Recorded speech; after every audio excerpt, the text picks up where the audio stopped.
This is the story of the dumbest extinction in history, a war waged by man against one of Earth's oldest survivors, a war driven by blood, guts, and guns, and where horn is worth more than gold. This is the brutal underbelly of a multi-million-dollar trade, and the story of one man and his family standing between Rhino and extinction. I've never told this publicly. It's a little harder than I thought. I told them I can't. And I said, yeah, I don't want to run. I've done nothing wrong. And they have my wife and they have my kids. And at that point, they were threatening to jail my wife if she wouldn't sign a statement saying that I was a poacher. And if they had jailed her on the 22nd of December, a Friday night, our kids would have gone into state custody, a foster home in Lenyenye. Derek was arrested on the 22nd of December 2023. He was held for 3 weeks in Limpopo's Letitilele cells with 19 inmates in a 5 by 6 meter room. It's just weird being back. I've been back once since that night. And that was just a kind of a 1 hour in and out, rushed with my father-in-law. We snuck in and came back for as much of my stuff as we could get and left. And this house is still filled with my stuff and my memories, and but it's not my house anymore, and it's not really my farm anymore. And what used to feel like home feels frightening. I'm very conscious of the fact that if the police who came after me know I'm here, then maybe they'll come back and maybe they'll plant something else or say something else or accuse me of something else, or maybe they'll just resort to violence and that's it, and I've made a terrible mistake in coming back to see this place again. So I'm scared. I don't like being scared here. And I'm used to looking out and seeing rhinos there, and there aren't any because there are so many fewer rhinos now here than there were when I was taken. It's a dark, scary feeling being back. It's not nice. It's not nice at all. Okay. Sorry to leave you here. We lost 18 while I was imprisoned, and then we lost, another 10 to 20 in the days that followed. The farm was unprotected; it was completely unprotected. And when we were able to do an aerial survey, we realized that roughly 60 additional rhinos were missing. A disgruntled job applicant let the police in through that gate on the 22nd of December 2023. They then isolated the rangers, took their guns before raiding Derek's home.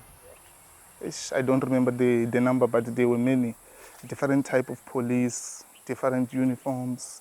So a little bit, I was scared a little bit because I didn't understand. Some police told me that you're going to sleep in a cell tonight. Why? For what reason? Some even told me that we heard that you are the part of this operation. The other white guy who was working here, he was supposed to be our anti-poaching manager, Mornay. He said, hey, Eltsok, tell these people everything that you know, or else they will make your life a living hell. Like how? How are they going to make my life a living hell? He said, tell them the truth. Which truth do you know, sir? So, Derek, why? The police want the world to believe this started with an investigation, some imaginary investigation, and then a search. That's not at all how this started. This started 9 months earlier when we'd been robbed, and somebody had recommended to me that if I wanted to break the real poaching syndicates, I should reach out to a General Skippers, who was the acting police commissioner for Limpopo. So I did. I phoned him, and I suggested that we work together. And I said, I had tools at my disposal that we could use collaboratively, and we could really catch these syndicates. I said, we often have horn that is, we gather it and we're waiting for Limpopo Wildlife to come process it for permits.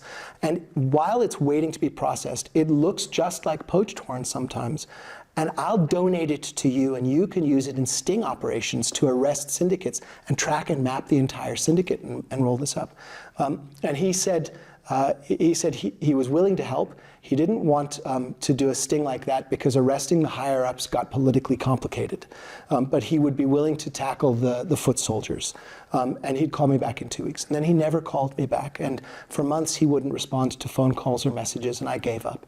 And then in November of 2023, we were poached again. And I was quite emotional about it because I was living on the farm. I'd given up being a husband to my wife, a father to my daughters. And I was doing this to keep the rhinos safe. And I wasn't even any good at that. And we're losing them. And so I tried the general again. And this time he answered. And I thought I was lucky, suddenly he's answered and he's invited me to drive to his office for a meeting. This is wonderful. What I didn't realize was why he had done that.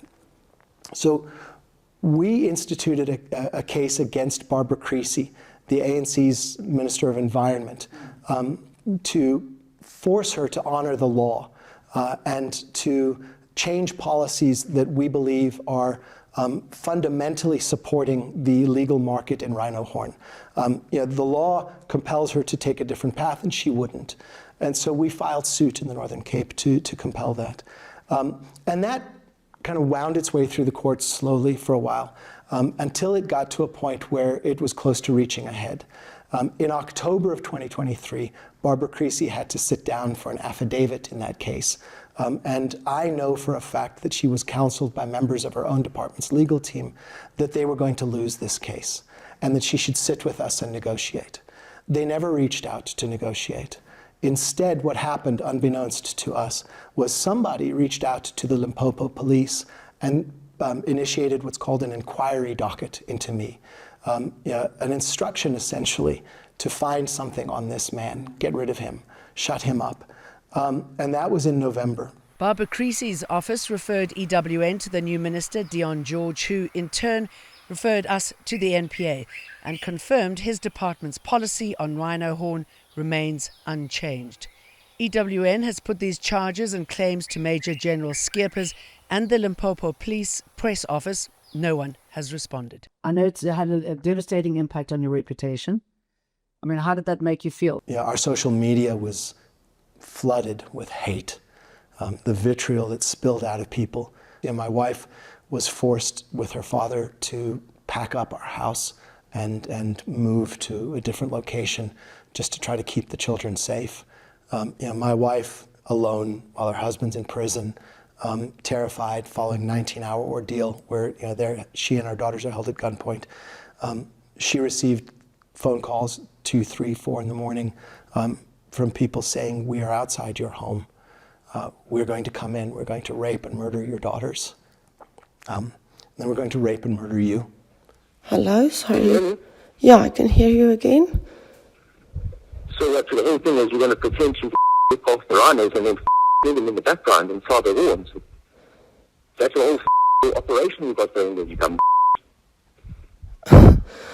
Okay, so I just want to know who's speaking. Well, that doesn't matter. Doesn't matter. I'm speaking on behalf of everyone in this country. You should go back to the country in the US. You can do stupid that. That's your problem. And your daughters? What are they going to say about this? What do they think about this, huh? Can you hear me? Yeah, I can hear you, so I'm just waiting for you to finish so I can go back to bed with my daughters. Okay, well, what are you going to do about this? Your husband's in jail now? He's fucking sitting there crying in tears like a dumb whore. He's going to be represented legally. Thank you very much. Goodbye. All right. Yeah, God bless. Major General Skeepers told the media that police had found 26 unreported rhino carcasses.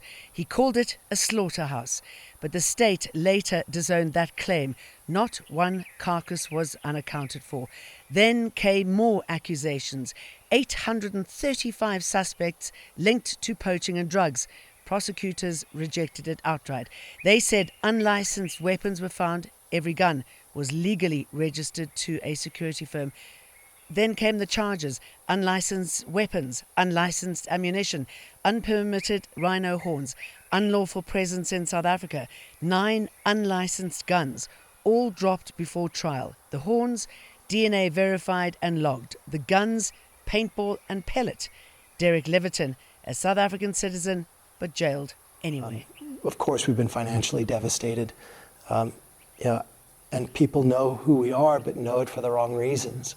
Yeah, we gave everything we had to try to save the rhinos.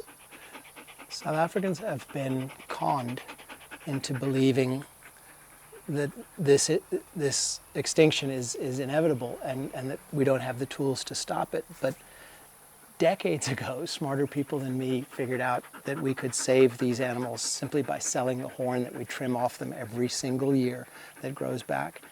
This is the most unnecessary, dumbest extinction in the history of mankind's intervention with wildlife. But somehow the South African people have fallen for this con that they should vilify the people who are saving the rhinos and celebrate the people they should be vilifying. And if we could just get them to understand how easily we can save the rhinos. Saving them is simple. It's one simple policy change and they're saved. And instead of the people who are killing them being enriched, we can reward the people who are saving them. And the economics of it are so compelling and so simple, but somehow the people who make money off the extinction got control of the narrative, and that's been the downfall for everybody, and for the rhino as well. I